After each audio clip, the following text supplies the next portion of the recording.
Hello everyone, welcome to the second webinar that we are running as part of the Demonstrators competition, Audience of the Future. Thanks for registering and logging in. I'm Andrew Chitty, I'm the Interim Challenge Director, and with us today on the webinar I have Tom Fiddian, who's the Innovation Lead for the Creative Industries for Innovate UK, and many of you will know. Fiona Kilkelly, who's obviously leads Immerse UK, but is Creative Industries Lead for the KTN. Alexis Blades from the competition team at Innovate, a new one to our webinar series, so welcome to Alexis. Give us a wave. And is that Philip there as well? Interestingly. Okay, great. Hi, Philip Haddows. I wasn't on that list, but some of you will have recognised from the first webinar that we ran. So, in terms of what we're going to cover today, there are two things, when I've run through these intros, there are two things that we've picked out that many of you have been asking about. So we've got two identified topics. We've got some worked examples that Tom will take us through on match funding. So for a lot of you who haven't done large-scale Innovate UK projects before, this will hopefully be very helpful, particularly as it works through how SME costs are worked through in the system. And then the second thing that a lot of you have been asking is around charge trials and commercial revenues. So that has been expressed a lot to us in terms of ticketing, but what we're going to try and do is take through the principles and then give you some guidance as to, at this stage, in terms of both your proposal and your budget, how you should treat this.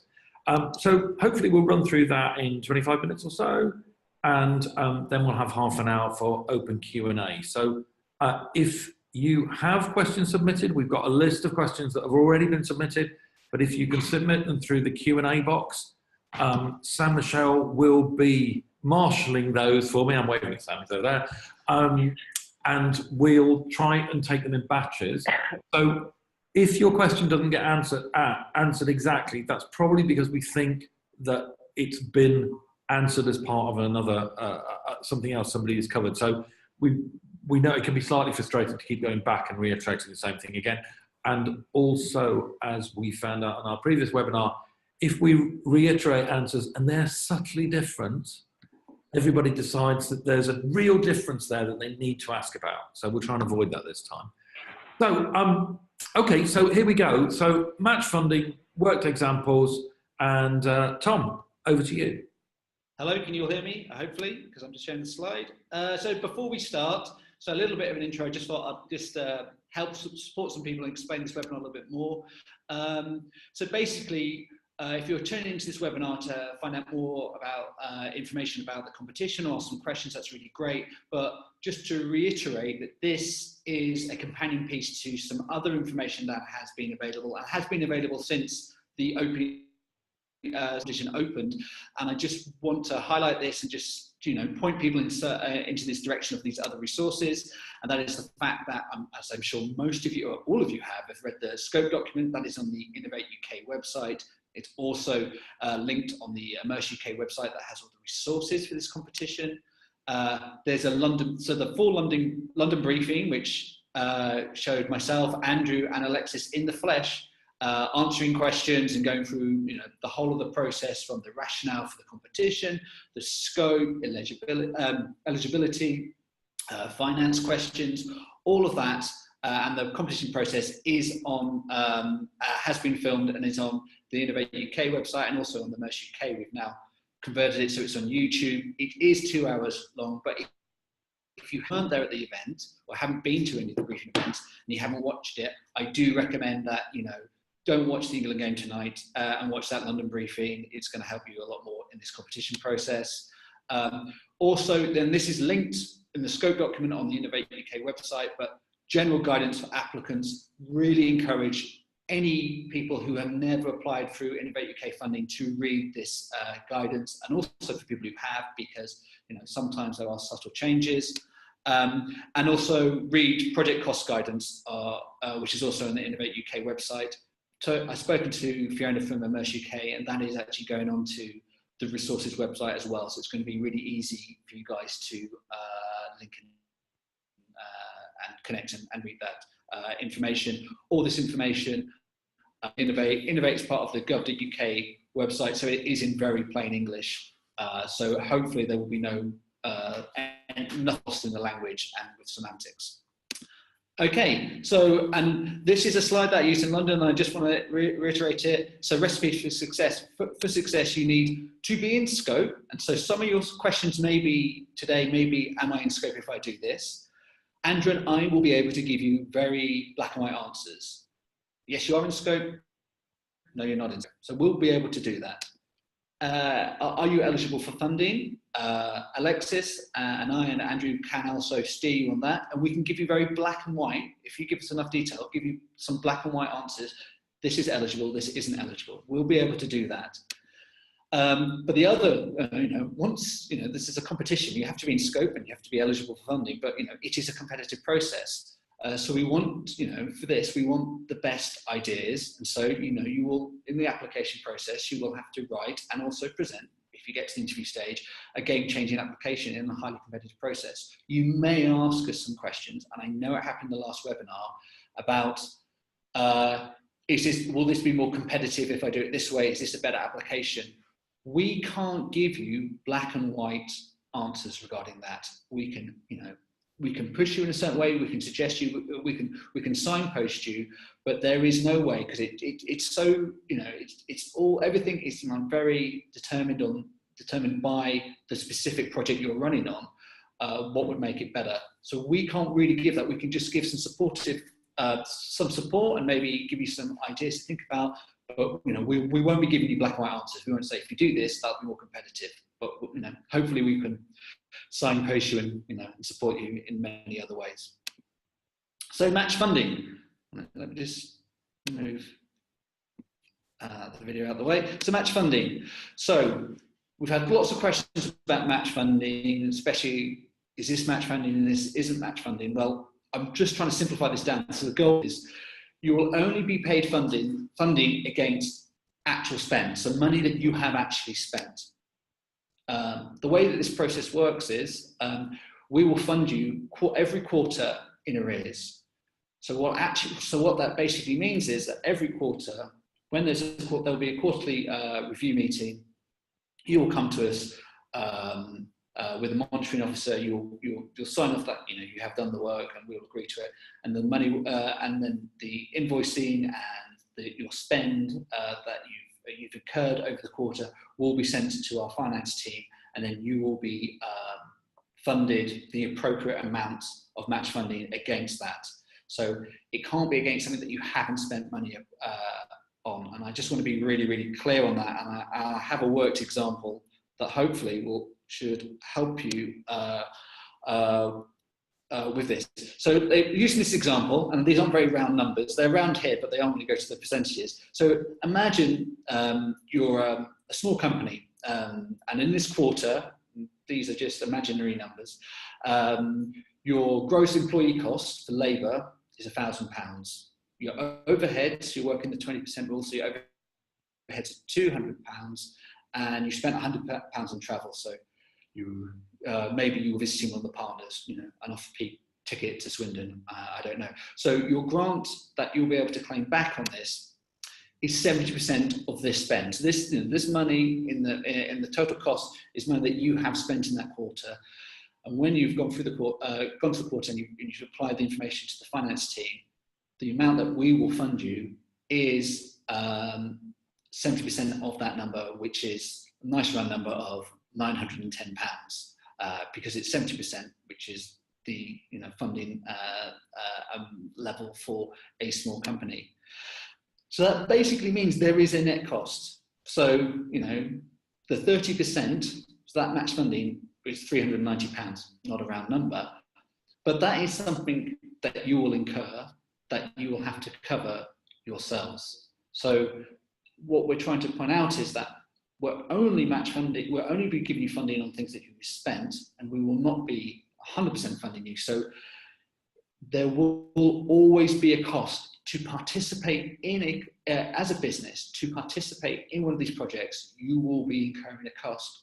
But with these kind of projects, what we're doing is we're covering the majority of those costs for you, and you get to retain the IP or whatever your consortium agreement is. So at the end of the project, despite the fact that you have incurred costs, the benefit should be far greater than any of the costs that you have incurred in this project. And I just want to go into a little bit of detail about labour costs. So I know this has been quite confusing. So using the same example, so for this, the cost is £1,000 again, gross employee costs. So what do we mean by this? Well, when we want you to put your costs together, we will do a day rate. Now, this is the cost recovery day rate. This is based on your PAYE records, and it should include gross salary, national insurance, company pension contributions, life insurance, and some other non-discretionary package costs. Certain things it can't include, such as bonuses, include sort of forecasted additional increases in salary going forward. If you want to know more information about this, this is covered. And in fact, I cut and paste this paragraph from the finance form guidance, if you want to look at that. And another thing to cover is, if you've never calculated a cost recovery day rate, your day rate is the amount of days that you work in a year. So, it is not 365 days, to be clear. It is your working days. So, it is, Monday to Friday, minus bank holidays, minus annual leave, etc.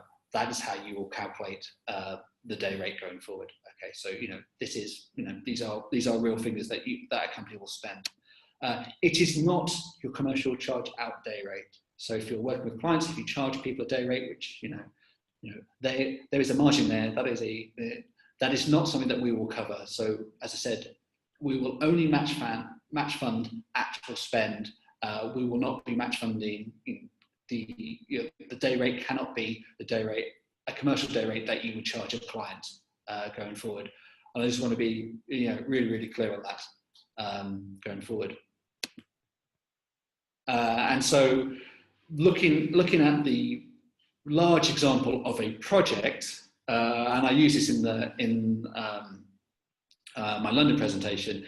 So this will hopefully give a little bit more context of what's going on here. So this is a £6 million project, including one large, one medium, one small business, one research organisation. And this research organisation could be a university, or it could be a cultural institution doing some research. Into the organisation category, which that information is on our website. So if we look at this, so we've got the total cost of £6 million, and you can see how much of these total costs are being incurred by which organisation. And if we look at the large organisation, which is 50% funded, it's claiming £1.2 million in grant, and it's matching it with £1.2 million of its own money that it has incurred. The research organisation, that is 100% funded because it is doing research activities and it is a research organisation. That receives £1.2 million in grant and doesn't have there is no match there.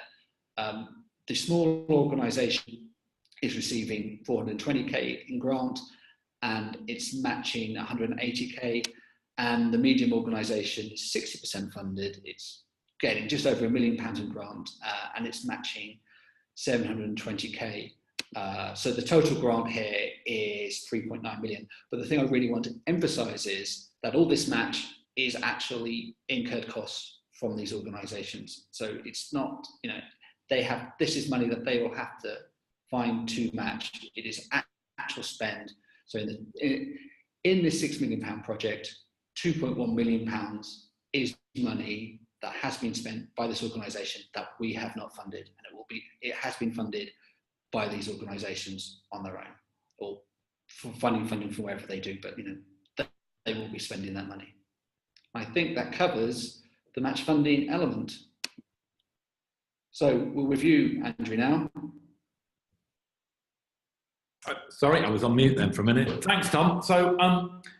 So hopefully that was clear. I can see that we're getting some supplementary questions coming in on that, which I think is helpful and not surprising, but we'll go to those in a second.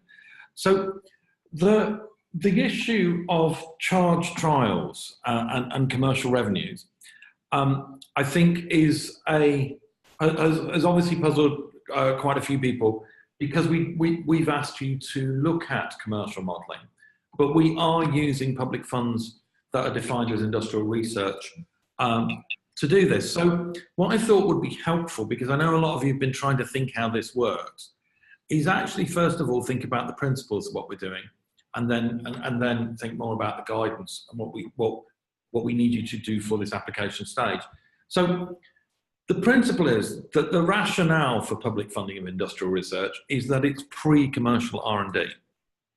So this is the reason that we can use grant funding, is because we are not funding live projects in the marketplace, but that we are funding research and development that's not only pre-commercial, but in this case collaborative as well. So there's an additional benefit. So that comes under the kind of EU state aid rules, and this is a legitimate use of public funding. So if we go on to the next principle, so following from that, obviously, if it's pre-commercial R&D, you have to have a sense of what pre-commercial means. So following from that, any revenues generated as part of the project, and I think that the interesting thing here is income and revenues, they're all slightly different concepts, but any revenues generated as part of a pre-commercial project therefore run the risk of being deemed commercial revenues. And as a consequence of that, they will be deducted. Sorry, I'm not driving. Tom, next one. Oh, sorry. Yes. Yeah, there we go. And therefore, the risk is that if it is deemed that this is then placing you in a position where you're actually running a commercial set of activities, they risk being deducted from your grant audit. And your grant, and this isn't a at the end process. You know, this would arise during the monitoring exercises that go on every quarter, as I think Tom mentioned earlier. So that's the fundamental principle. You can't, and what follows from that is, and if you can do the next one, Tom, sorry about this, we'll get this right. You can't consider commercial revenue as match funding for your grant. So the risk, so the way of treating that, if you really do have commercial revenue, is that it's subtracted from your grant. So that's obviously a problem. So just for clarity, if you have commercial revenue in your budget, it won't be that good thing match funding. It will actually be something that will be subtracted from your budget. But, if we keep going with the slides, it is part of your brief, and this is the bit that I think is, you know, has puzzled many. It's part of the brief for the competition that you have the freedom to explore commercial models. Now, we clearly want you to do that. This is pre-commercial activity, but we want you to explore. It is meant to advance the state of the art, not only creatively, but commercially, technologically. So we do want you to explore commercial models. And that means, let's face it, from right across the creative industries, that means experimenting with business models that involve charging people for stuff. And I know that also some of you have expressed to me the great belief that that things that aren't charged for in this space aren't valued as much. And that's something we take very seriously. So there's a number of competing principles which are very clear, I think, that we have to operate within. But obviously, we're asking you to explore some of the commercial models. And one of the things about the creative industries is things go from being pre-commercial to commercial relatively quickly compared with other sectors. So how are we going to square that? So what we thought we'd do is just issue some guidance at the moment. You all have lots of questions about this, but what I'm hoping is we give you something very clear as guidance on the next slide. So our guidance is, you must build your project budget without any element of directly received commercial revenues. So just to be clear, that means you've got to build your total project cost with no component that is balanced by incoming revenues. I mean, the good news about this is these are large grants. These are large grants. They are large. There's a large amount of funding here to do what you need to do. Obviously, you're interested in the commercial revenues, and we're interested that you find out about them as well. So that's the first bit, build your project budget without any element. So that means ticket sales. So don't build a budget that says, well, to get 100,000 people, we're going to charge them a fiver each. And so that's £500,000. No, just build the budget on the basis that this is what it will cost us to get to the 100,000 people. Now, in your proposal, we would like you to outline the commercial trials that you want to undertake. Obviously, we want you to describe them to us, but don't model them in the budget. And then what we'll do is, next bullet, we're going to work with the successful bidders to develop guidance on how you can conduct those commercial trials. So rather than all falling over ourselves at this point and ending up with a bunch of proposals that are fantastically exciting but fall foul of these budgetary rules at the start, build the budgets without any commercial revenues in them, say what you want to do and what your approach and strategy is to commercial trials within the proposal, and we will then work with you for those successful bids to make sure that there are guidance to enable you to conduct those trials within both the principles and the practice of the constraints around state aid. Okay, so I know you're all going to have lots of questions about that, and I know some of you will have built a model where you've looked at 100,000 people, what you'd have to charge for ticket sales, and building that in as match funding. Now, having said that, you could always choose to do that.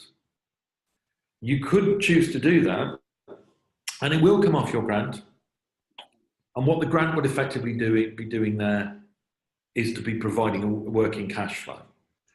But is that really what you want to do? Because what I would say to you is that if you've got something that is fully commercial within a 2-year timescale, then I would just say go and do it. If you're really that certain about the commercial revenues within the timescale, then you have to ask if it's risky enough for us to be supported by this kind of funding. So I think it's a bit of a balance. I think the guidance that we're issuing is pretty clear. Don't put it within your budget. We will work with you to work out how you can then conduct commercial trials. That may be through third parties. Now, having said that, ticket sales is the one that seems to cause a particular problem because this is very clear. Clearly transactional revenue.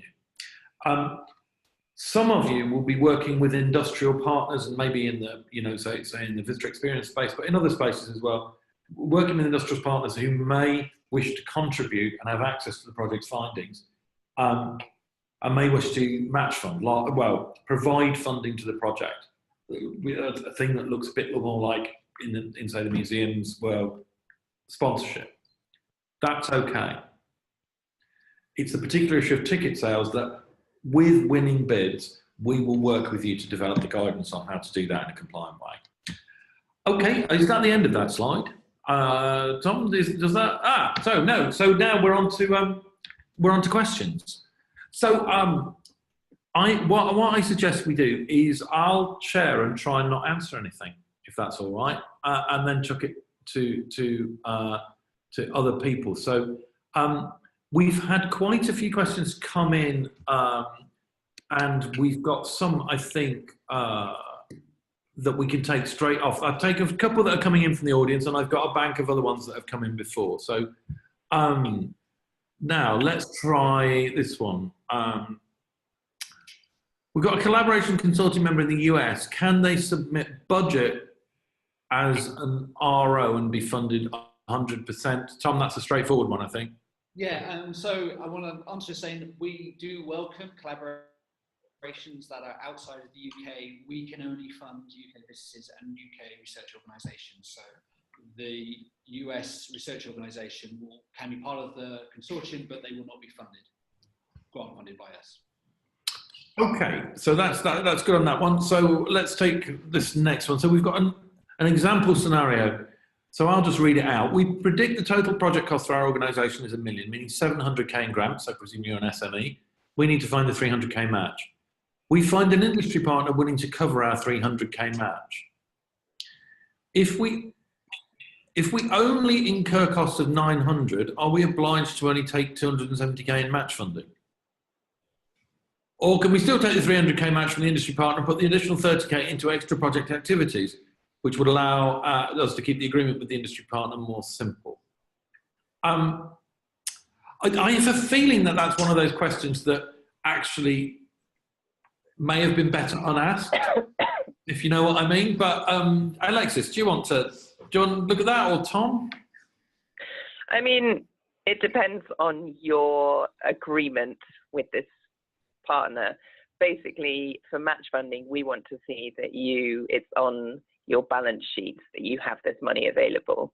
So whatever agreement you come to with this person who wants to provide the 300k, that's between you two. We're not really concerned about that. Okay, and anything to add, Tom? No. I think that answers it perfectly. I mean, I think that's absolutely fine, and that's between you and your industry partner. Okay. It's funny. So some of these are asked anonymously, and I think we're taking the approach we're not going to read out who it is that's asking, but some people here I recognise. So I won't say this in a broad Yorkshire accent. Can you clarify the position regarding any capital equipment purchased as a result of the project? Now, there are strict capital equipment constraints, aren't there, on this kind of funding? Yes. Alexis, you look like you want to answer that. Yeah, so for capital equipment, it's basically your company's financial practices around depreciating capital equipment. So we provide an example of how you might do this in the application form, but we don't dictate how you depreciate capital equipment. Okay, thank you. Now here's an interesting question. I'm not quite sure I understand the question, which is why I'm quite attracted to it. So do come in. So please, can you confirm sponsorship is okay from a company owned by one of the collaborators? So I think this might be described as the Manchester City question. Is sponsorship okay if there's a relationship? Is it relevant that it's owned by one of the collaborators? I mean, that's match funding, isn't it? On the face of it. Yeah, that's just match funding. That's absolutely fine. Yeah, so we think that's fine. Yeah. If you happen to own an airline, it's fine. Right, here's a clarification. This is one for Tom specifically, I think. So with the example that Tom worked through earlier, is the labour made up of gross salary, employer NI, pension, and any other employer benefits, health insurance, gym, mobile phone bill, etc.? Thank you, Andrew. I think that's exactly what you said, isn't it, Tom? Yeah, I think so. Honestly, go to the guidance for finance forms that's on the website. I think Sam is sending that link. Read through it, goes into far more detail. But it's just the general benefits, any benefits package, and it will say what is and what isn't eligible. Alexis, have you got anything to add to that? No, it's quite clear when you actually go into the guidance. If there is something that you come up against, you can contact the support team if there's something specific for your organisation that you're not quite sure of, and we can deal with that. Okay, and I just add as a poacher turned gamekeeper who's done filled in these forms. The one of the key things that when you do look at the guidance, which becomes very informative if you're an SME, is this internal recovery day rate is how it accounts for holidays, how it accounts for stat holidays, how it accounts for other. So it's the number of days per year that it's worked out effectively on is kind of very, very important. Where am I going to go next? We've done that one. Perhaps actually I'm going to do my self-denying audience, not answering anything here. But if we're unsure if our project falls under one or two themes, performance and visitor experience, as they kind of overlap, can we speak to you directly, or do you feel the lines are blurred here in any case? Are you looking to fund one project per theme? So this is something we've covered before. We've said there are 4 themes. We've said that if we got 4 fantastic projects if the 4 best projects each claimed the maximum amount of grant, we could only fund 4. if you look very carefully, you won't say we've ever said that we would fund only 4 or 1 from each of those themes. We do admit that there are blurry performance visitor experience, moving image visitor experience, sports visitor experience. So, I mean, if you've got a real dilemma about it, please do contact us. But we don't think these are impermeable boundaries. We're looking for the best projects, I think, is probably the clearest one. And we're not looking just to fund 1 per theme. That's not our thing. Here's one, rather general. I'm thinking all 3 of you could have a go at this. Can a partner fund your involvement? I wonder what that means. Yes, they Tom, can. you're very definite there, yes. Yeah. Yeah. So it might be something you want in your collaboration agreement, how you do that. But again, that's not really something that we want to get involved with. But yes, if you have an agreement with a partner that they're funding your share of what's missing between what you're spending and the grant that you're claiming, then we're happy with that. Okay. Does the no? There were some couple of questions about lead organisations. Perhaps we can do them both. Does the lead have to be a large company, or can an SME lead? This is always the problem of worked examples. No, we can just straightway say SMEs can lead this. They're quite chunky projects, though. So I think there's probably a confidence level there. Does the lead organisation have to contribute the largest amount to the project value? Or can costs be distributed amongst the consortium regardless of leadership? That's interesting, I think, as a question. Who would like to answer that? I can cover that. Lead organisation doesn't have to contribute the largest amount of project value, and costs can be distributed among the consortium regardless of the leadership. So I have funded projects where the lead organisation is actually doing the project management element. I think, yeah, so I mean, I think, yeah, I wouldn't worry too much about who is the lead regarding this question. Okay, we've got another one. It's not entirely the same, but perhaps again, Alexis, Philip, Tom, whoever wants to answer this one. It's again about lead applicant. And I'm intrigued by the phrasing of this question, so I'll read it out directly. If the lead applicant is a UK SME under definition of EU guidelines, but the SME is a full subsidiary of a larger global corporation, what is the role they should apply for? And not so much the role, but the intervention rate that applies, I suspect, is the real question. So, anybody want to pick the bones out of that one before I mess it all up? They're a large company. I feel that's the right answer as well. Having been a company that was an SME and halfway through a project was taken over by a large non-UK entity, you're a large company. I suppose what we're saying is, Tom, it's what you're saying is that question can't be an accurate representation of the position.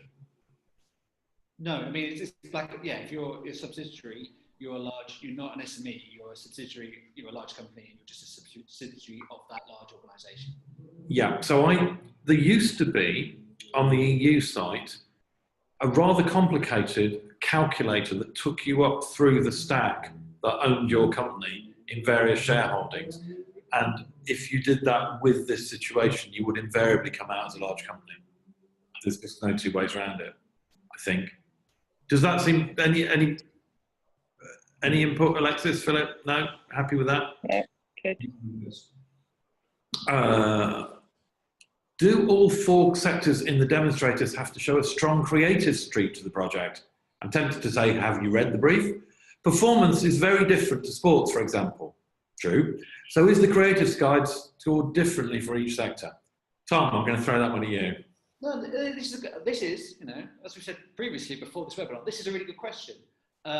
So the way that, you know, if you've gone through our documentation and you've seen the application form, you'll see that, you know, every theme has the same question. What I would say is the fact that these will be, when we will be looking at assessors who are experts in these areas to assess them. So they wouldn't be said to be assessed differently So we're not saying, we're not qualifying what creativity is, but they will be assessed using experts in their area. So, for example, and that, it's comparable. So the state of the art of the technology, using another one of the scope questions, state of the art in performance, maybe at a different level to the other level. So we're just doing a comparison to where that sector is. And creativity is quite subjective, but this is a creative industry project. We want to have a combination of technology, creativity, and commercial innovation, and that could be, depending on the sector and depending on the application, there will be a mix. But I don't think we have a set level that it has to have this amount of creative innovation or it's not in scope. But obviously, it does need to have some, and that needs to represent the theme they're applying for, and also be deemed as being game changing. Yeah, no, I think that has to be right. I mean, we said you have the core requirements. You have to significantly enhance the state of the art in terms of the audience proposition, whether you consider that creative or not, in terms of the technology and in terms of business, and in that order. So we are about audiences, the future primarily. I think the question of, I think the thing to keep in your mind is not separating creative from technology, but thinking about audience proposition. And that's that. And as Tom said, in the different areas, advancing that maybe is slightly different. That also, so we had a question submitted earlier, which perhaps we can just tie in here, which is, how is this process being marked? Now, Tom, there you touched on using experts, so that the assessors are experts in their field. I mean, either you or Alexis perhaps did a very quick overview of, once they've answered the question, press the submit button, what happens?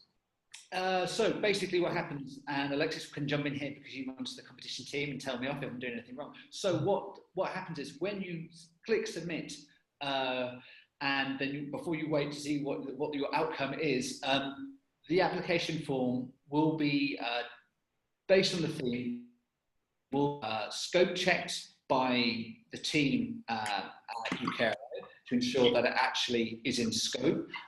Competition team will also check for, that it is eligible for funding, and if it passes both those things, it be guaranteed to be sent to at least 3 independent assessors, but not 5 assessors. So these are independent assessors, so they're not employed by us. They do this, or we sort of like contract them to actually assess these, and they will assess those 10 questions that are in the application form. And very importantly, those 10 questions are all marked out of 10, so they're all weighted equally. And we do that, I think, so it's really easy for us to calculate what the percentage score is. And then when we have the percentage score, I think that is the primary driver when it comes to the selection process for interviews and for winning the winning submission. Okay, Alexis, assuming that you didn't jump in there and you gave Tom 10 out of 10 for that one, I've got one that came in earlier that I've been storing up for you. So how much detail do we expect in the presentation of the schedule and the budget? And I think obviously one of the first things to say is get your form open and start looking at it. But I suppose these are, I'm supposed to know this off by heart, but these are kind of right, questions 9 and 10 and any supplementary information we allow. Yeah, so because it's industrial research for the demonstrator, we're expecting that you already know fairly well what you're going to be doing, how much it's going to cost. If by chance you're on here and you're applying for the design foundations, then obviously that's much further away from market, and in that application, we're not expecting as much detail defined in your answers.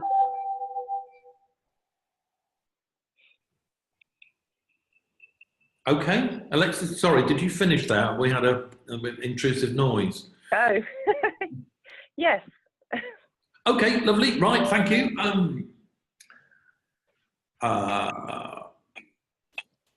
So we've got. I'm trying to group some of these into the answer.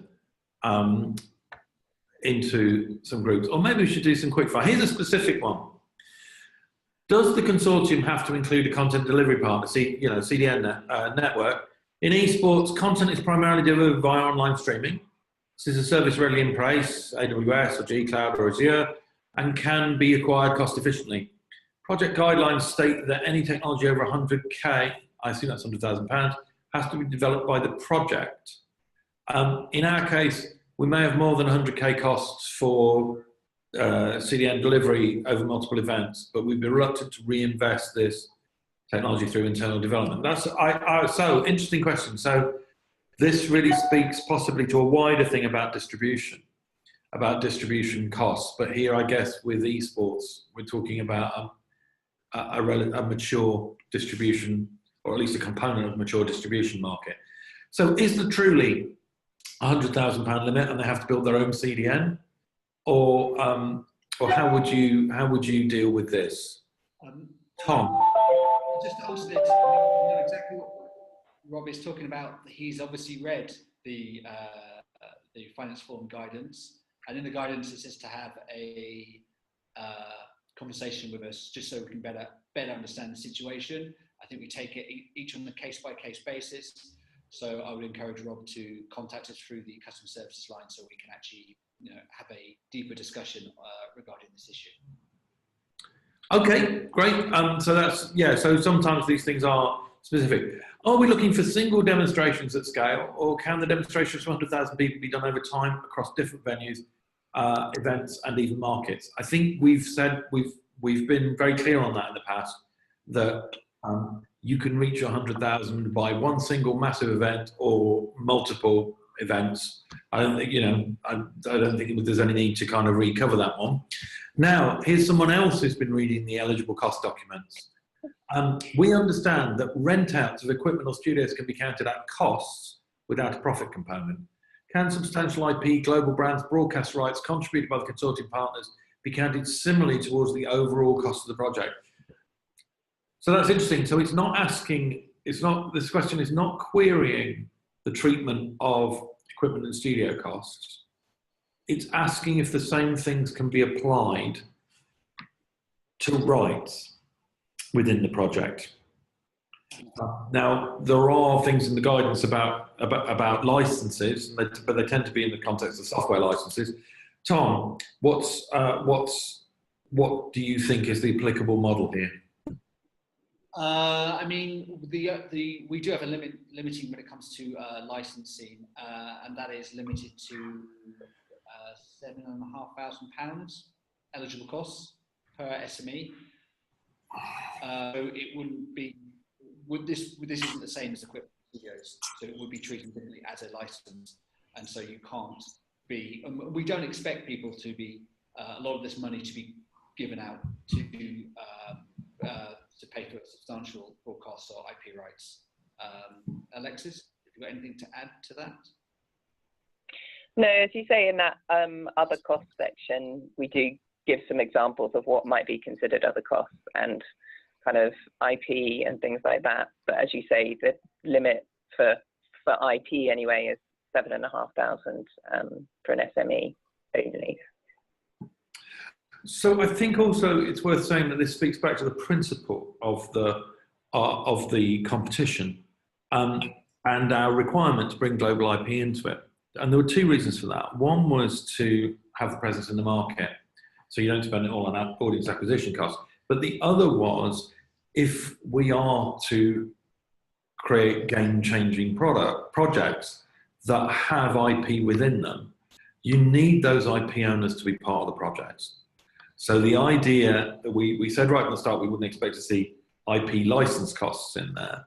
But the principle is we want you to be working with those people, because that's how we move the sector forward, not paying them to let you do other stuff with their rights, because the learning across the sector has got to go right across the value chain. So there's a principle in terms of the competition, as well as a kind of eligibility issue here, I think. So that's worth bearing in mind. Right, we've got a consortia. Here's a new one. A consortia with a small number of members. I'm going to have to try and guess what this is supposed to be. Is a consortia with a small number of members acceptable, as long as the consortium covers the entire production chain, tech specialists, IP and rights owners, content producers, data providers, studio talent, platform and distribution? What is the expected consortium size? Tom, do we have an expected consortium size? Well, it's a good question. We don't have an expected consortium size. I mean, it all depends on the application form and the project that you're working on. I mean, judging from the question, they are covering the whole of the supply chain, so that seems to be applicable. But you know, one of the questions we would ask is, if you've only got a small amount of members, partners, and you know, maybe they're smaller organisations, that's quite you know, if they're applying for a large amount of grant, that's quite a lot of match funding they have to do. So I think just to bear that in mind. But it's not an eligibility, it's not a scope criteria. So it just needs to reflect the project and ensure that it actually addresses the scope. So there is no expected ones.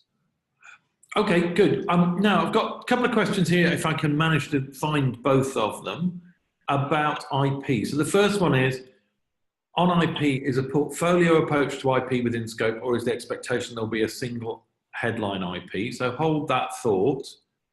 And then another question on IP, what are the expectations for how the generated foreground IP will be managed and exploited, e.g. through a UK-based holding company? Would an IP holding company have to be put in place before submission? So we've got,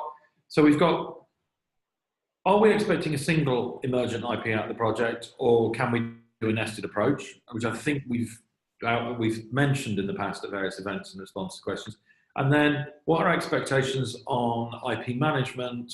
Does it have to be a UK holding company? Now, I think there's something specific in the guidance that suggests that is the case. And would an IP holding company have to be put in place before submission?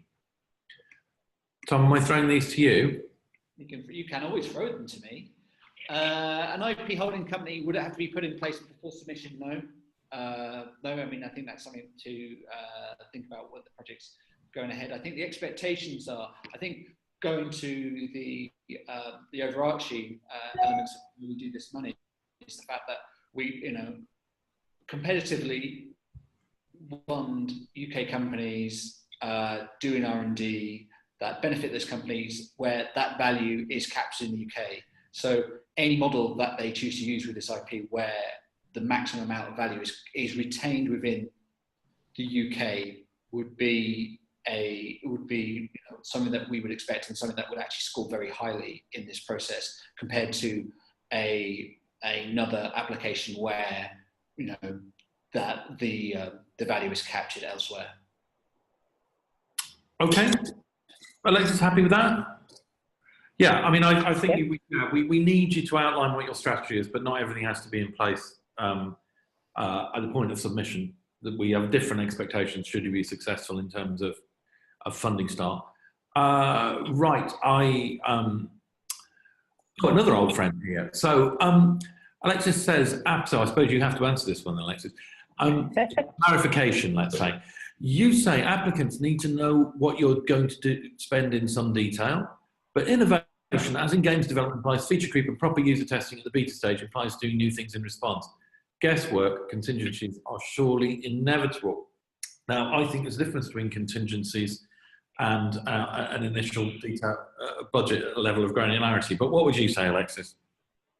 Yeah, so obviously we want to see that you've thought out your project, so you have a project plan of some kind that would be linked to a budget, we would expect. But we also asked you about risks. So we also want you to detail these, and any kind of feature creep I would view as a risk, and we would want to see how you're actually mitigating against that risk and what your general risk management process is.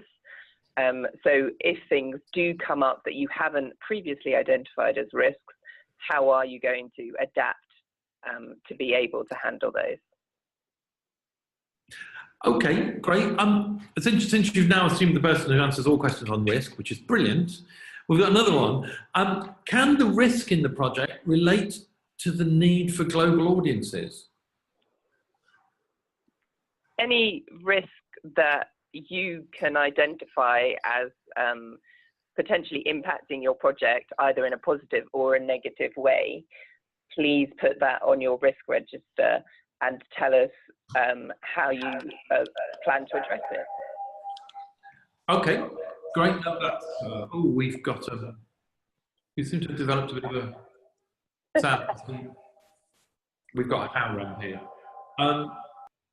Assuming that people can still hear us and not too painfully, let's go for another one. Now, this, I'm not sure, this is probably actually, again, Alexis or Philip, this is a competitions team thing, because I think it speaks to budget is probably the thrust of it. Could you please provide clarity around any limitations on cost of evaluating success or impact on the audience versus the design and delivery of the experience? So I suppose probably, and please put a supplementary in if this is wrong, is probably what's the balance between budgeting to actually measure impact and budgeting to actually deliver the experience?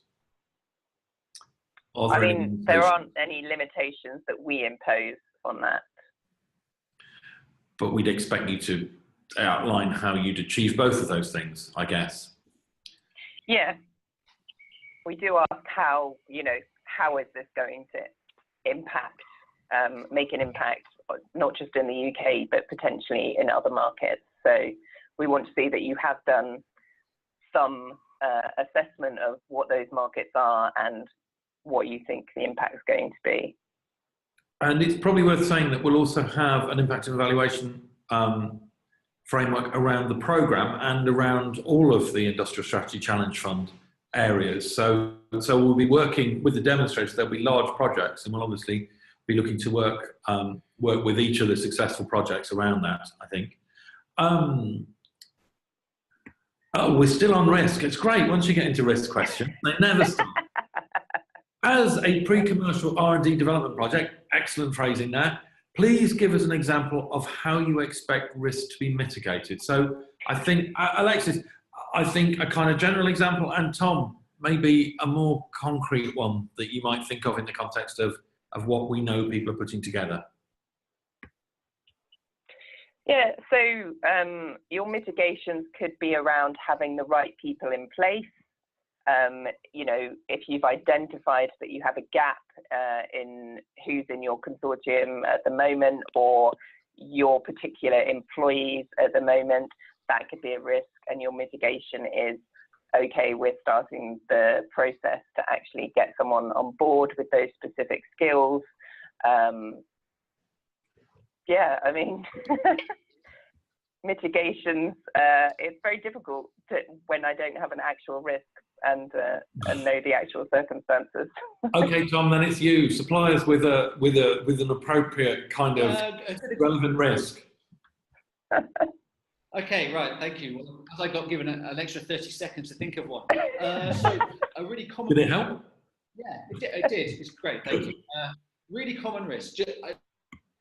I just want to take this to everybody, that during this whole process, you put a project plan. If you are successful, you know, the thing that your delivery plan or the document that you produce, we're not going to hold a gun to your head. During the innovation process, and Innovate UK has funded like tens of thousands of projects, we understand that things will change and the projects will pivot during this whole process. So, you know, things will change. There will be reviews. You will pull in forms to me, and I will be signing them off to say, actually, there's been a shift here. I need to move some funding around here. Actually, I need to change an element of the scope because something that we've discovered in user testing, for example, or another competitive headsets come out and say, we want to focus more on this one, this particular area. That is natural in a project, especially for one that spans around 2 years. And a good example of a risk that the most common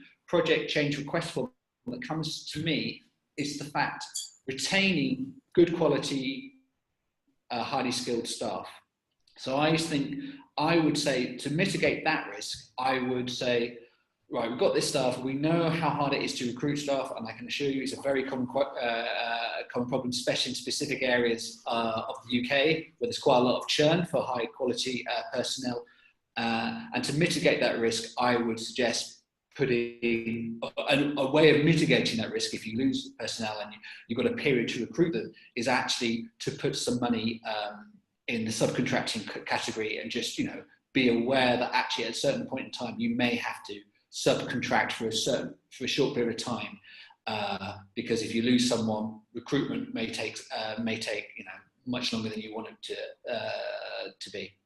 Okay, cool. No, that's a really good example, and very much in that set of risks that are on every project, but you mustn't, you know, mitigating them is absolutely key.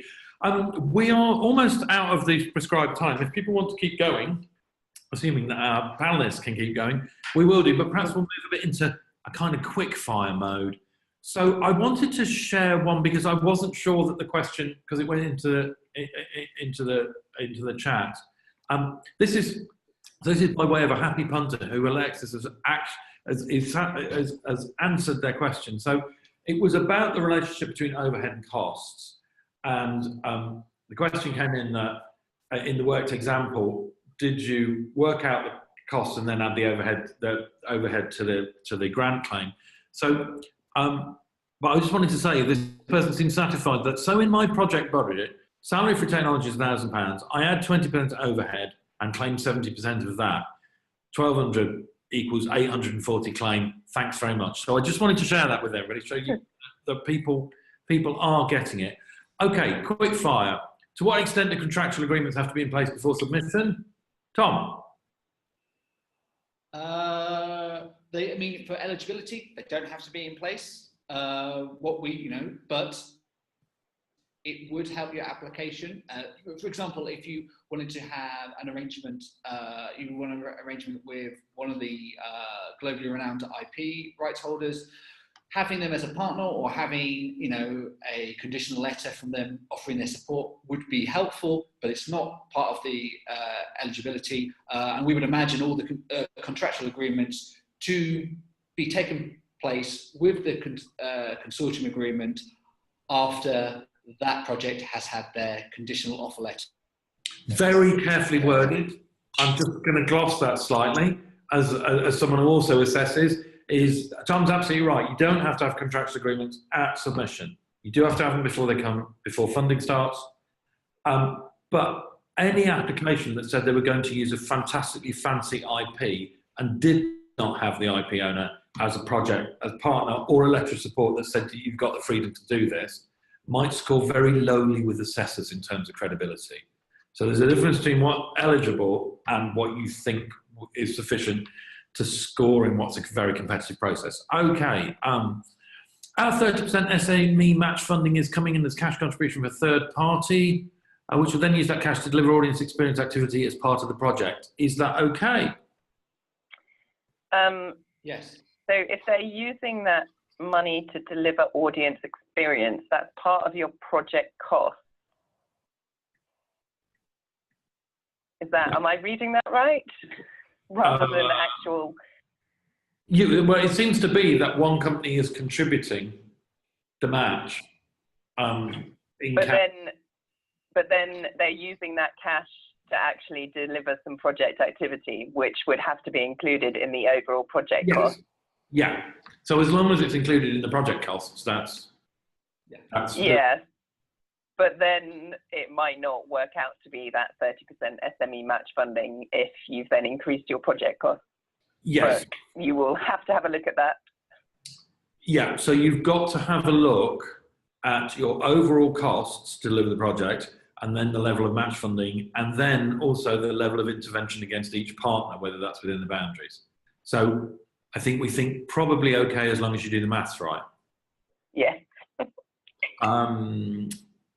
Right. Oh, esports. Does anybody like it? Do anybody feel happy taking a question on esports, or shall I just pick somebody, Philip or Tom? Unless, Alexis, you love esports particularly. As part of the project, we want to host a series of dedicated esports tournaments and broadcasts in which we trial showcase to develop tech. Interesting phrasing there. We presume these can be costed under each specific category, staff costs, administration, etc. Could you advise? Sounds like project costs to me. I would say trial. trial costs. It is industrial research, so you are meant to be testing these things in a lab environment. Now, in this lab environment, I mean, obviously, we can be very flexible with what we mean by a lab, but it can't. This isn't about. We will fund you what you need to do to run your trial. They do need to reach 100,000 people, though. I know, but I've just thought I'd cover it because you said showcase. So I thought, we're not funding the showcase, but yes. So all the costs to run the trial are project costs and are eligible for funding. Okay, right. Okay, yep. Still unsure how you might expect to see in the application how we can mitigate feature creep for a pre-commercial R&D development project. Okay, back to risk, but it's probably, I think this is a specific sector type and project type risk. Tom, add anything there? I mean, I think we assume in terms of project management that you must have ways of mitigating this if you're the kind of outfit that does this kind of thing. Yeah, I used to work with someone and they used to hit me with a stick every time there was feature creep. Yeah, yeah. But basically, it's like, the whole point is, you have a scope that you're working against, and then you review it in 6 months' time, and you realise that, it's diverted. So you have so many other features that would be part of the review process. And if it deviates far too much, then there would be questions that are you actually doing the project that you have been awarded funding to do? Yeah, it relates in a way, I think, to project management and expertise, which we do. There is a specific question which you have to respond to on the form. Somebody else submitted a question earlier about are we expecting people who are everything's done under Prince 2 and every project manager is Prince 2 qualified, and or does just good project management count? And I think there are within our sector a wide number of project management methodologies that can work, not just Prince or Prince compliant ones. I think we probably want you to establish what your project management methodology is and what's your expertise in running projects. Here's a fascinating one. Can a popular tourist city be considered a global brand or a cultural institution? Anybody care to offer some thoughts on that? A globally renowned tourist city could be. I think there's but I can only think I can only think about 3 or 4 on the top of my head that I would say is a globally renowned brand. Yeah, so if you go overseas, city. So I think the answer to that is, can it be considered? Yes, and I would think about it more as a global brand than a cultural institution, unless there is a cultural institution who is clearly the lead within that global brand. Yes, it can, but let's be honest, there is a limit to that in terms of global impact. As an old friend of mine who worked in the British Embassy in China said about Solihull's cultural mission to Beijing, there is a limit about realistically about the global presence of some of our cities. This one I think is really complicated. I have one rule in life, which is never talk about film finance. So, does a film deal, IP broadcasting production budget costs covered, count as fund matching or a balance sheet asset? This is where we're getting into film finance talk, where direct costs and filming will start in Q1. So I think my guess is if this is about direct costs and production costs, then it should be eligible costs. But I don't really quite understand if it's an IP deal. We've discussed that earlier, that we are not considering IP deals as match funding. Would you say that's right? I don't know if either of you can see this question in the Q&A. I was hoping it was going to go past 1. Nice try, Tom. I was just wondering if this film deal is presumably nothing to do with the project that they're applying to the demonstrator for, right? And if it's money that's coming in to the company and you can show that on your balance sheet, then, I mean, yeah, that's your cash flow. So there are probably eligibility, there's probably aspects of this which are eligible, but there may be aspects of it which aren't. And it's going to Well, be... I don't know, because I read it as something that was separate to the project. And Right. so if it's money just coming in to the company, then yeah, you can use that as to show that you have actual funds that can be used to support this project. Okay, so they've, I think the same person's put in, although they're anonymous, has put in a clarification. So the film deal is part of the project, yes, and it's the production costs. So would that make you more comfortable, Alexis? Hello, Alexis? Did you catch that? Of course, one. Yeah. So then, yeah, so then I suppose that goes back to, are we funding something with state aid that is then making a profit? Yeah. Or is, but I suppose then if this is an experimental extension of the IP that's in the same, yeah, I think people are going, anybody proposing this is going to have to be very careful to keep those two project budgets identifiable with a clear audit trail that they're separate. Can I suggest that the anonymous person sending this question actually goes through our customer services team, so we can actually go into far more detail, because I don't think we'll be able to unpick it now and then. And I think there's some things, and this is it's a bit of a grey area, so these are longer look from the experts. Okay, this is an old favourite, which we did cover in the last webinar, but I think actually as we have Alexis now, we'll get a definitive answer, because it's, what is the rule about subcontracted external labour costs? Now, I'm not sure rule is what we actually have here, but what's the rules? So I'm not quite sure what this question means. So is it talking about... So if you're talking about employees that are working on the project and you're subcontracting them, then they go into subcontractor costs, because it's quite common for a small business to have their employees as subcontractors for the tax reason, or they're not set up yet to have them on PAYE. So how you pay them is how you should have them in your application. So if they're subcontractors, they go into subcontractor costs. I hope that clears up. Alexis, anything to add to that? Thanks, Philip. Yeah, so hopefully, if again, we're kind of answering the questions as they're asked here. So we may be interpreting your question in a way that we think it is. But if you're, again, in any doubt, please contact the customer support team, and we can have a telephone conversation about this and get to the bottom of what you're asking. Yeah. Okay. This last one I'm very keen to try and answer. Are you able to list out which questions you require quantified analysis in this competition? Now, I think that bit's clear. There are certain questions where we do that. For example, additionally, for example, could require a complex financial and economic appraisal requiring expert input or a qualitative analysis. Similarly with the wider impact question. So I suppose that's additionality.